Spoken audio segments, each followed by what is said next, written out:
One of the biggest decisions you have to make when starting out in the gym is choosing what workout split you're going to use, or in other words, simply figuring out how you're going to group your exercises throughout the week. For example, when I first started going to the gym, I used what was popularized in fitness magazines and what everyone at the gym seemed to be doing, the bro split, which simply involves training each muscle group once per week with high volume within each workout. And after a few years of this style of training, as you can see in this photo of me at I believe 18 or 19 years old, I definitely made good progress. But looking back with the knowledge I now have, it begs the question as to whether or not I would have progressed noticeably faster had I used a different or better workout routine than the bro split. And honestly, I think there's a good chance I would have. And as for what I would have done instead and recommend you do as well, let's first take a look at our options. One popular option is to train certain groups of muscles together during each workout. The upper-lower split is a good example of this and involves training your upper body together and your lower body together.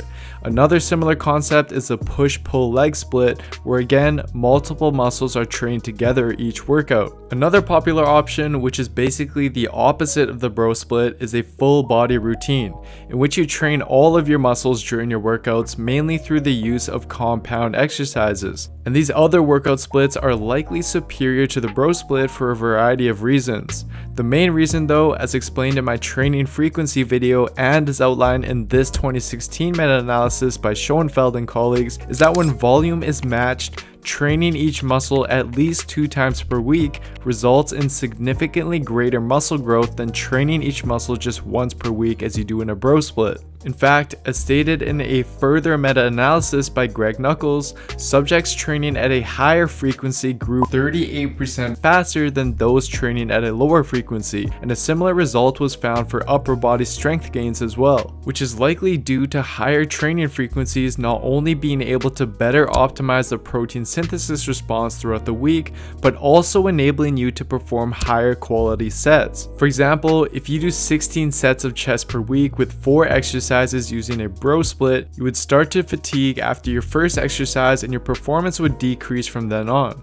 Whereas if you were to split that into 2 workouts per week, for example as part of your push days, then you'd be able to perform those exercises with better quality since you're not doing as much volume all at once. Thus, you can see how the bro split may not be the best option for these reasons, and opting for a split that instead trains each muscle at least twice per week is likely optimal. But now moving forward, as for which of these splits is best for you, it depends on a variety of factors but mainly on your training experience. For example, if you're a beginner and just getting started in the gym, then I'd recommend the full body workout split 2 to 3 times per week, where within each workout you use mainly compound exercises to hit every muscle.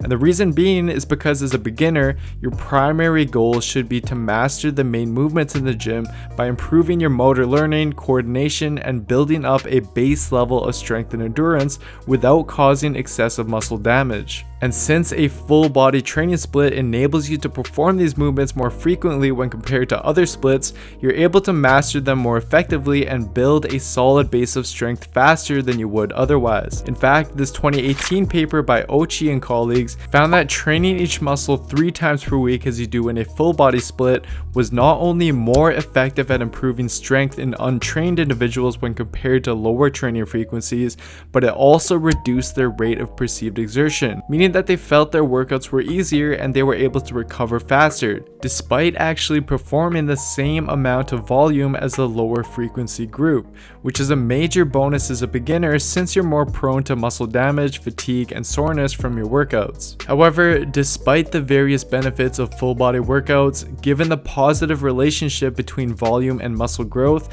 as you gain more experience, you're inevitably going to have to increase volume in order to further progress at the optimal rate. And although you could simply continue increasing the volume of your full body workouts, there will come a point where your workouts just become too long and fatiguing to complete. And in fact, based on research in rats at least, there may be an upper limit to the number of sets you can do per muscle in a single workout before its benefit on muscle protein synthesis plateaus. Although the exact number is not clear, it does imply that once we go above a certain threshold of workout volume, splitting it into separate workouts throughout the week should produce greater muscle growth than performing it all in a single workout. Hence why I'd recommend that once your progress stalls with the full body split, switch to a 4-day upper lower split or something similar, such that you have more training days to fit in extra volume. And then as you gain even more experience, it can be wise and possibly more enjoyable for you to switch to a 5-day routine or a 6-day push-pull leg split or something similar to once again fit in extra volume as needed to continue progressing without causing your workouts to be excessively long. But as you can see, although some routines have various advantages over others, there really isn't a best workout split.